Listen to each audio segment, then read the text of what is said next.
Welcome to Driving the Line, the pursuit of safety, where we talk about the real issues out on the road, focus on safe driving, and learn industry best practices from your hosts Kenny Ray, Mike Bohan, and Jim Seibert, in the hopes that by driving the line, we get more drivers home safe and sound.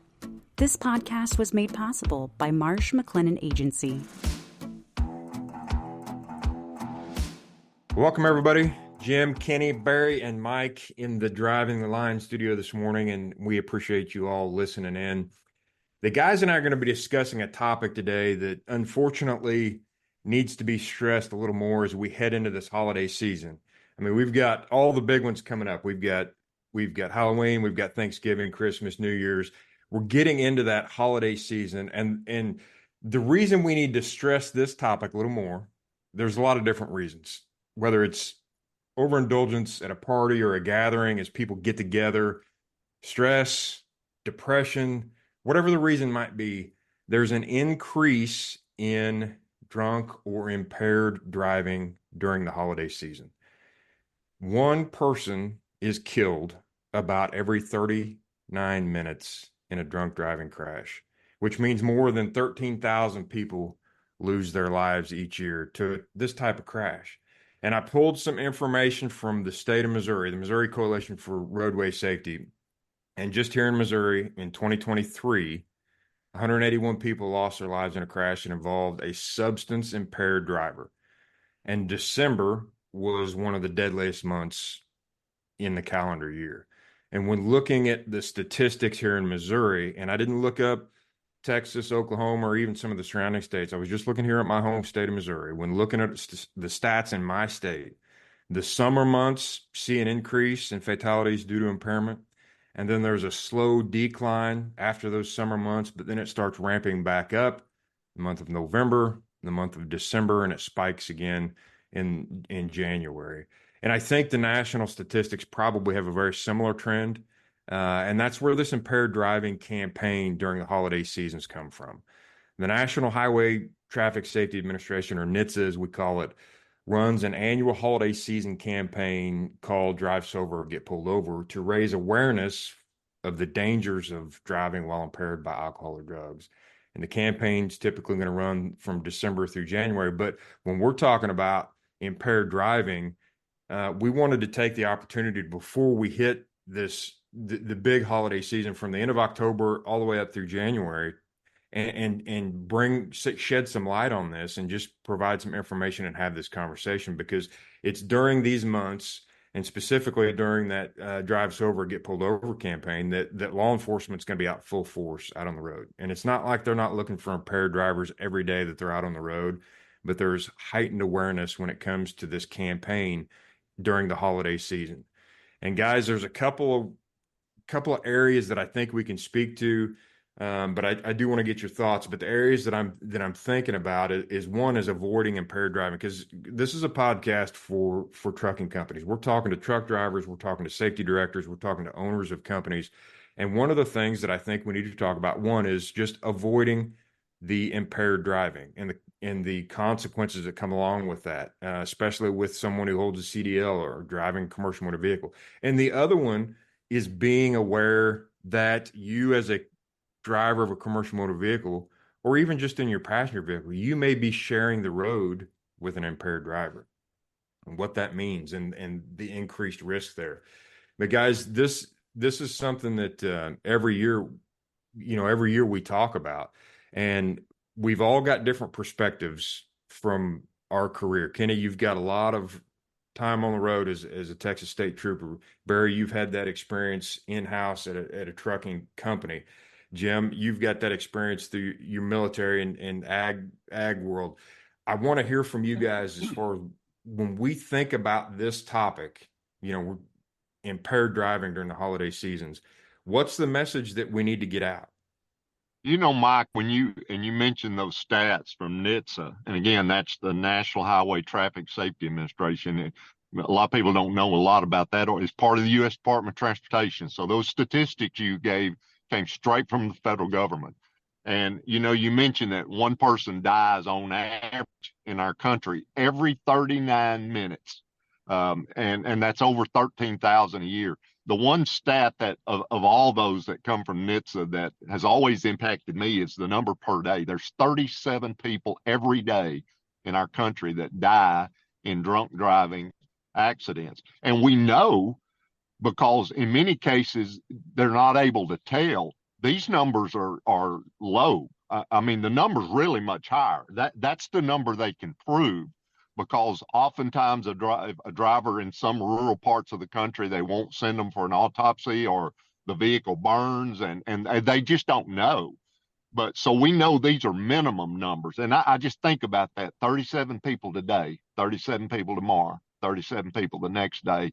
You know, we just, it's just, I mean, if we had an airplane crashing every day in this country and 37 people dying every day, somebody would step in and say, whoa, stop, we got to do something about this. And yet we do it in highway safety, and it's just another thing. So, and you know, the four of us are absolutely sold out, committed to safety. And so, you know, we stress these numbers because we want people to know this is not just a statistic. These are people dying on our highways every single day.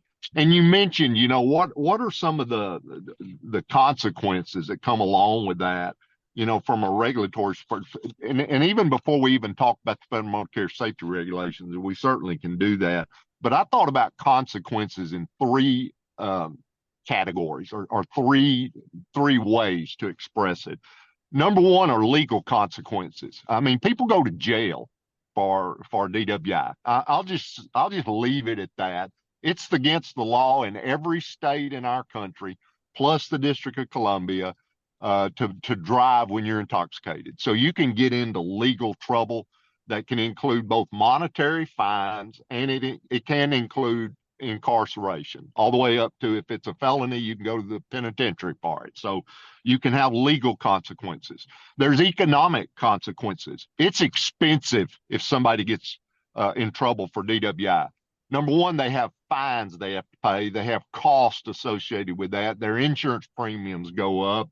A truck driver runs the risk of losing his or her means of making a living, because their commercial driver's license can be suspended. So there are economic consequences that go along kind of hand in hand with the legal. And the third one, we don't often think about this, but these are life-changing events, particularly if the person that was driving impaired and is involved in a crash lives and someone else dies. There are folks walking around with lifelong guilt, remorse, regret. They look back on something that occurred decades ago, and they still carry that burden in their life because somebody they knew, somebody they loved, a family member, a friend, or even a total stranger lost their life or had serious bodily injury as a result of this person choosing to drive while they were impaired. That's sad to me. I'm just going to tell you, it's sad to me. It is that we can stop it. We can stop it. It comes down to a decision. It comes down to decisions we make. And Kenny, I appreciate those 3 points you brought up, and it made me think, as you were talking, the ripple effect that a bad decision like this has when someone drives impaired and they're involved in an accident and there's a fatality there, whether it's them or someone else involved in the accident. If that person is the breadwinner of the family, I mean, think about their spouse, think about their children. I mean, things like this have such a huge ripple effect, and it's not just one life we're talking about. You know, think about how many people are attached to that person who maybe counted on them. When you talk about being sad, that's a sad deal. It's always sad when somebody loses their life, but this is changing all kinds of lives when something like that happens. And it's, you know, I know, Kenny, I know you've done it. I know you've been there when you have to go knock on that door and tell somebody that their loved one's passed away, and how great of an impact that is on someone is just, I can't imagine. It's catastrophic in a lot of ways. Yeah, no doubt about it. No doubt about it. Yep. What about the survivors? We've got a young man in my hometown here that is in a wheelchair, and his folks have moved the houses twice to try to get amenities that he is able to move around in. And he's driving in a vehicle with a couple other friends, and they're hit by a drunk driver, and his friends are dead, and he's here, and he's in a chair for the rest of his life. Well, the blood alcohol content, it doesn't necessarily depend on what the size of the person is. If the person's a large person, they drank more to get to that blood alcohol content than a smaller person like me. But changing around the rules to accommodate star people or star employees, or brushing things under the rug because somebody is too good of an employee or too good of a contributor, we can't lose them. We can't shade that out. Part of what I think people that drive under the influence or with alcohol in their system, there's been bad or lying experiences. They've got a false security in their mind because relating it to my OSHA background, it's, hey, I have walked by this hazard 100 times and nothing's ever happened. I've replaced this light bulb by leaning over the guardrail 100 times, even though I'm way leaning out. But man, it's too expensive to get a lift in here and do it correctly. I've had poor ladder posture. I've been using this grinder. I've done all of these things around these known and easily identifiable hazards, and it's never happened before. I've done it so many times, and nothing bad has ever happened. I'm just going to take a different road home.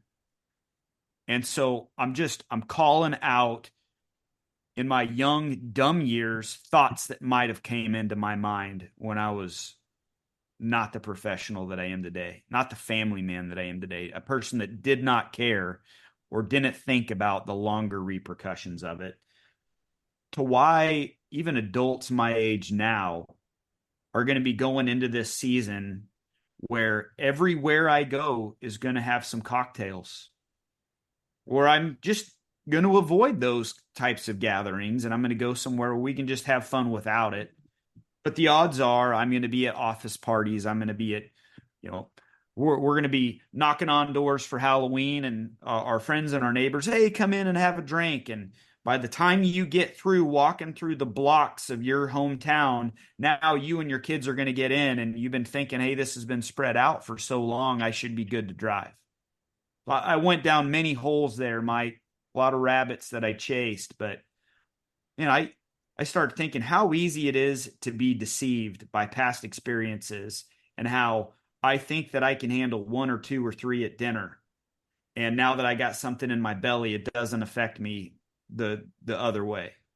Yeah, I think you make a great point in that in an OSHA inspection, or you look at hazards, you're identifying hazards, and people there have walked by that hazard 100 times or they've been around it, and nothing bad's happened yet.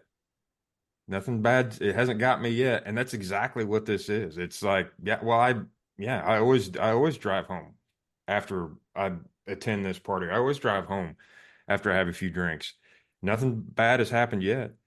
And there is such a false sense of security there when that happens. And I think that's something that's very important for all of our folks that are listening to us to understand is, one of the catchphrases in a lot of the material that's out there is if you feel different, you drive different.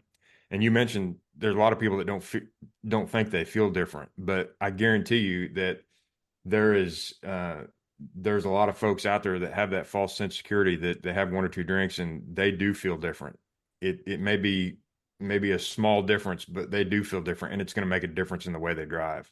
I want to piggyback forward, and I'll go to Barry in just a second because he's the one who brings the most practical truck driving experience. But there's a couple things Jim brought up that are smack dab in the middle of my wheelhouse, being a retired state trooper, because we always had to study what did cause, what were the effects on the amount of drinks somebody had, and the blood alcohol concentration, and that's an important That's the measure of the amount of alcohol that's in a certain portion of a person's blood. And the reason that's important, that's what brings in the legal ramifications for whether a state calls it DWI, driving while intoxicated, or DUI, driving under the influence.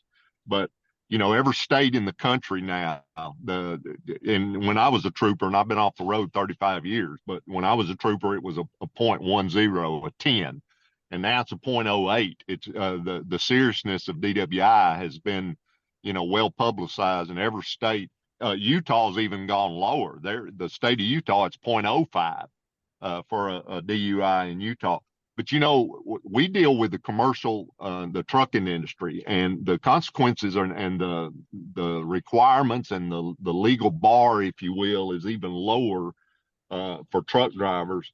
And Mike, you and I can always have this regulatory conversation that, for a truck driver, it's .04 is what's going to ultimately jettison them into the clearinghouse, is if they get, either have a post-accident or a random test that's even separate from law enforcement dealing with them. But that .04 on a BAC is going to get them put into the clearinghouse.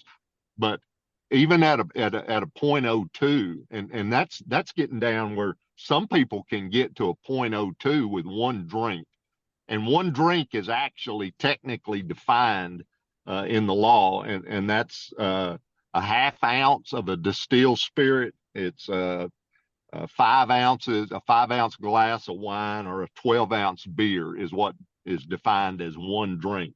And one drink, depending on somebody's body size.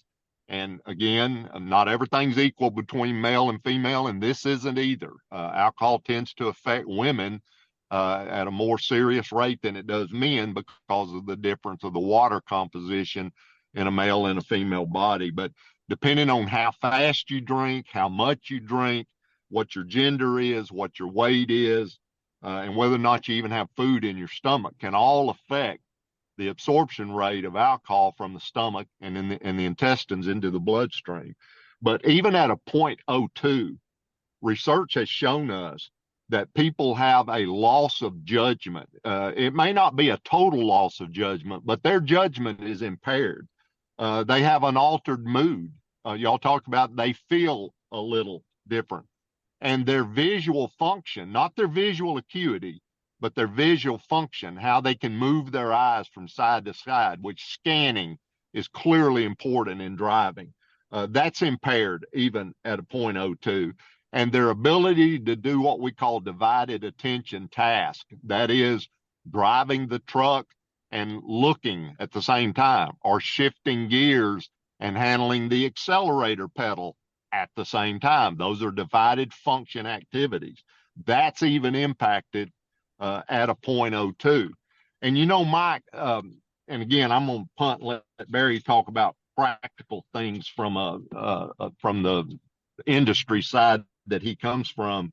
But you and I often bring up, if you open the door on your 3/4 ton pickup and look at that VIN plate that's mounted on the door, it'll give the gross vehicle weight rating.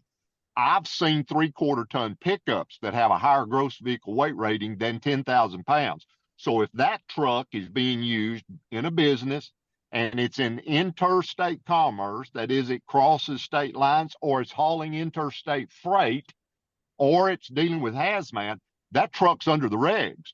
But the driver doesn't have to have a CDL, so they're not under Part 382, which is the alcohol and drug testing. However, they are under Part 392, and 392.5 specifically says if you even have a detectable amount of alcohol on your breath, the trooper can smell it on your breath.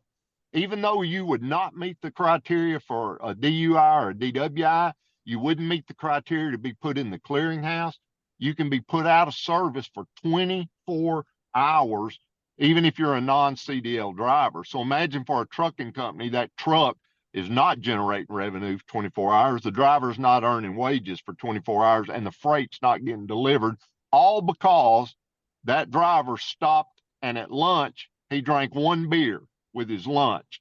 And yet now he has a detectable odor on his breath. He just walked into the out of service world. So from a trucking standpoint, and again, Mike and Barry, y'all discussed this now, but there's a lot more consequences for the trucking industry, even outside of those things I mentioned about the legal consequences of getting arrested, the economic consequences of possibly losing your job, and those life-changing events. The trucking industry is held to a higher standard when it comes to the consumption of alcohol and driving a commercial motor vehicle. Yeah, Barry, I think I want to get your perspective on this because we all look at CSA data and all that stuff a lot for the clients that we work with, things like that. But when you were a safety director at a company, how often did you see this issue come up with your drivers, if at all? I mean, was this something that you dealt with? And when you did, what was the situation like? I mean, that's a great question. And one instance in particular comes up.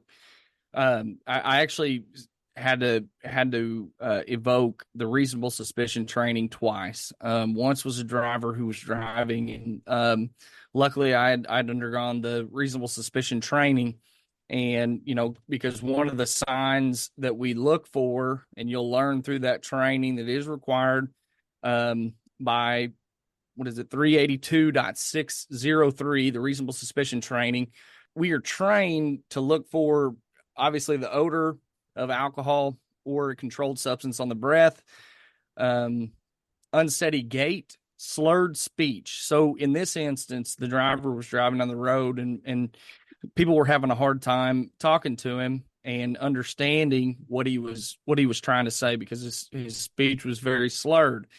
Now, my knee jerk there was I thought maybe he was having a stroke or something else health related that may be affecting the speech. But come to find out, unfortunately, the driver was driving on the road under the influence. So from a safety director standpoint, I want to point out that that's a very high stress, hard call to make. And it's one that I've had to make.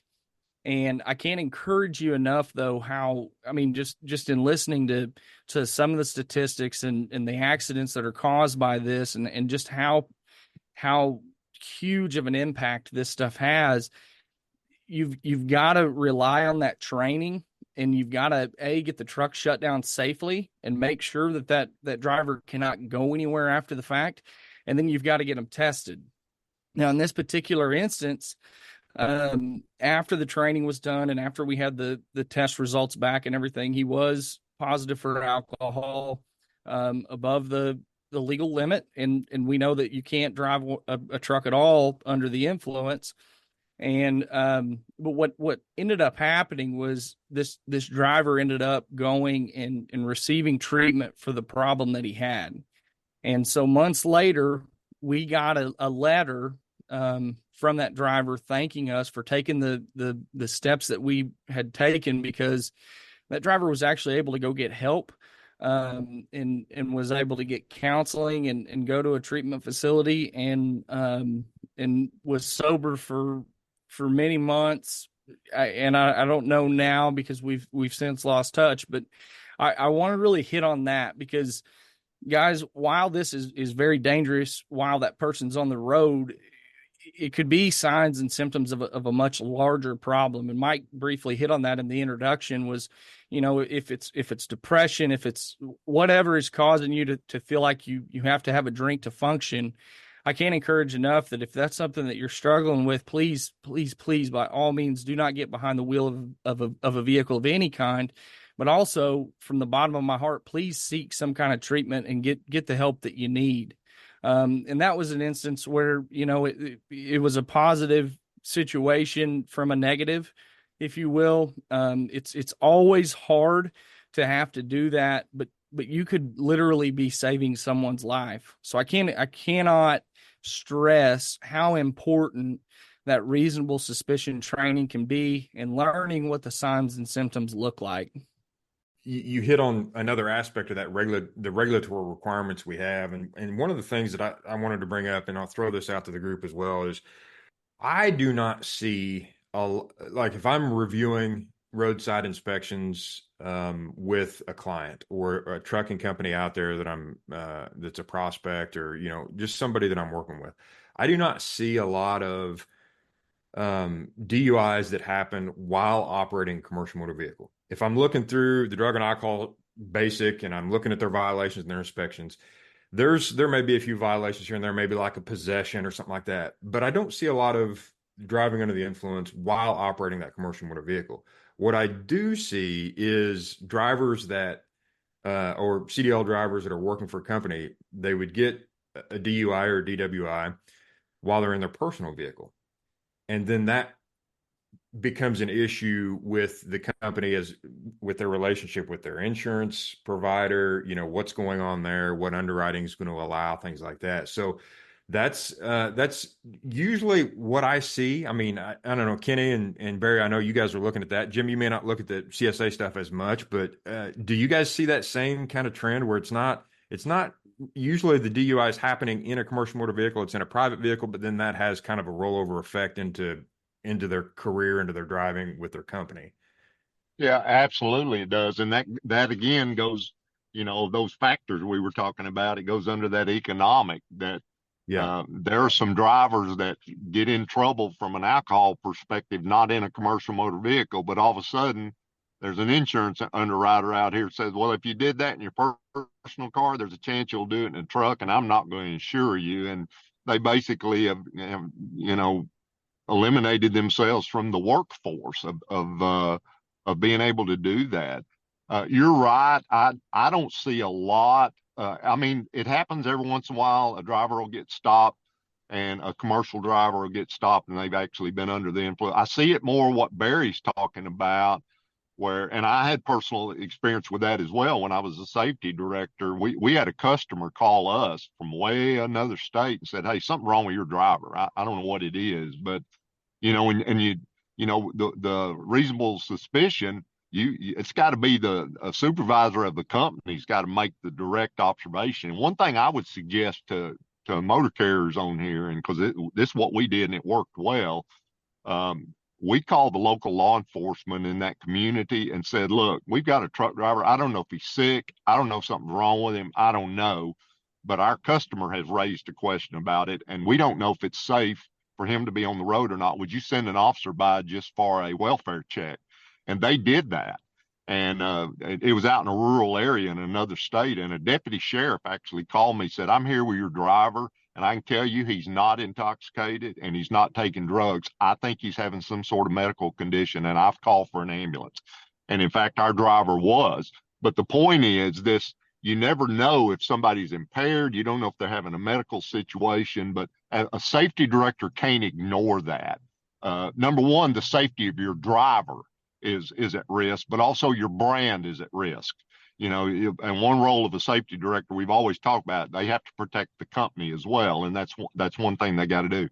But Mike, I think one thing that happens, and you're talking about incidents in a commercial motor vehicle, there's a lot of truck drivers that get stopped that are drinking, but they don't get stopped by a CVE officer. They get stopped by a regular, what we call a regular highway patrolman or a regular city police officer or deputy, and they get arrested and the truck gets towed, and yet all the consequences come in on that truck driver. So there are a number of drivers that get arrested every year for DWI or DUI in a commercial motor vehicle that don't end up getting reflected in CSA because they weren't stopped by officers that have the authority to enforce the Federal Motor Carrier Safety Regulations. So that follow-up just doesn't happen like that. I've seen that occur. Yeah, that's a good point. On more than one occasion. Yeah, that's a good point. There's some of that's probably falling through the cracks. It's just interesting that a lot of times what I see is if you get the backstory on it, it's, well, it was in his personal vehicle, because you have those conversations. Well, it was in his personal vehicle. Why is it affecting his ability to drive a commercial motor vehicle? I'm like, well,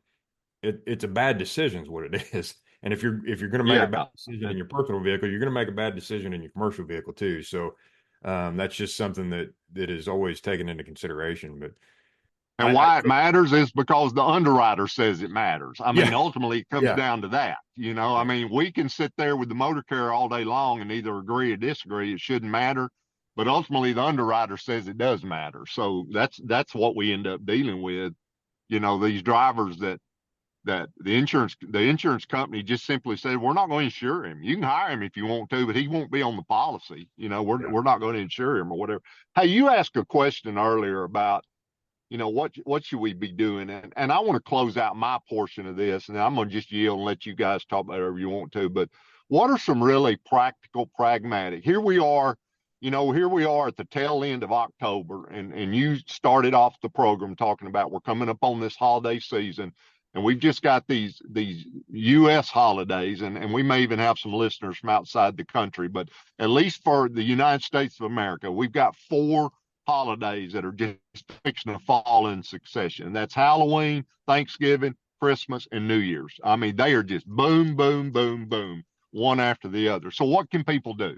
Number one, they need to plan ahead. If you're going to have a party or you're going to go to a party, think through before you start drinking, what is my plan? If I choose to drink, how am I getting home? And I just want to tell you, you driving a vehicle, it should not be one of the options. It's either you're going to stay at the party, the host place, or you're going to have somebody else drive you home. If you're hosting a party or you've got people over and you're the one, they're at your house, they're at your function or whatever, and this even goes for motor carriers. If they host a company party, even at an off-site facility, and they allow alcohol consumption there, there's some responsibility there. In some states, it's a legal responsibility, but you need to be assertive with family members, friends, employees. Hey, you can't drive. I'll take you home, but you can't drive. And you can't worry about hurting people's feelings about you letting them leave your house or your party or your function and they're drunk. You just contributed to that. You just need to know that up front. And the bottom line, if you're going to drink, don't drive. If you're going to drink, don't drive. If you're going to drink, don't drive. I just said it 3 times because adults learn best by repetition. If you're going to drink, don't drive. I don't know how to make it any simpler than that. And the last one, for people that choose not to drink, that are out on the highways, I'm going to tell you, as an old retired highway patrolman, you have no idea, particularly on a Friday and Saturday night, how many cars you're meeting on a highway that's being driven by somebody that's impaired. So you need to always be driving defensively. We're talking about people now that don't even drink. You're meeting cars, you're meeting trucks that are being driven by impaired drivers, and you just need to know that. So number one thing I do is tell you, wear your seatbelt. Wear your seatbelt. It's the greatest protection you have if you're involved in a crash. So wear your seatbelt. And Kenny, I think just to follow up on the points you were making with that is, I will go so far as to even say, whether you're a commercial vehicle driver, CDL driver, whether you're just somebody listening to us that's just operating a passenger vehicle, I think there's a little bit of a responsibility there for us. If you see something out on the road, I mean, Kenny, you talked about calling on your own driver and checking up there. If you see something out on the road where you suspect there's an impaired driver, you're behind somebody, or you just see something, it's like something's not right, pull over to a safe location, call law enforcement. There's a responsibility there. You could be saving somebody's life by doing that. I'm not putting it all on you. I'm just saying, don't ever feel bad about doing that either. Whether you're driving a truck, whether you're driving a car, if you see something and somebody's up in front of you and they're swerving in and out of the lane and their speed's erratic and whatever's going on, pulling over, making a phone call, say, hey, I'm not sure what's going on. Somebody may be having an issue up here. This is my location. Don't ever feel bad about making that phone call. Because Amen. You might be saving that person's life, or you may be saving somebody else's life as well. Well, guys, Jim, Barry, I don't know if you got anything else to add, feel free. I think we're probably coming up on time here. So I want to reiterate, if you drink, don't drive. There's one of the things I tell folks often is wear your seatbelt, don't drive tired, don't drive under the influence. So I think it's worth repeating over and over and over again. The goal of safety, the goal of what we do is to protect life. And I think that's one of the things for us is we go through and all of the topics we hit on, we feel are important. And this is one of those topics, especially as Kenny said, coming into the holiday season like we are, it's protect yourself, protect those around you. we've got a responsibility to look out for each other. And I believe that with all my heart. So, if you've got somebody you see, whether you're at a party or just out for dinner or something like that, don't be afraid to hurt somebody's feelings and say, nah, give me the keys. You're not driving home. It's a lot better to have some hurt feelings than it is to have somebody get really hurt on the road, or worse yet, they die in a crash because they were impaired. So, well, everybody, we appreciate you so much for listening in today. You all are such a great, huge part of why this country is a great place to be, is a great place to live. So thank you for what you do out there every day. You folks out there that are driving trucks up and down the road, delivering freight. Gosh, we appreciate y'all so much. Thank you for what you do. You got a hard job, and we sure do appreciate what you do every day, just keeping this country moving. So keep up the good work, and please join us next time. We look forward to seeing you right here on Driving the Line. That's all the time we have for this episode of Driving the Line, the Pursuit of Safety. We hope you enjoyed our discussion, and thank you for listening. You can rate, review, and subscribe to Driving the Line, the Pursuit of Safety on Apple Podcasts, Spotify, or any other app you're using. You can also follow Marsh McLennan Agency on LinkedIn, Twitter, and Facebook. Until next time, thanks again for listening. Drive safely, everyone.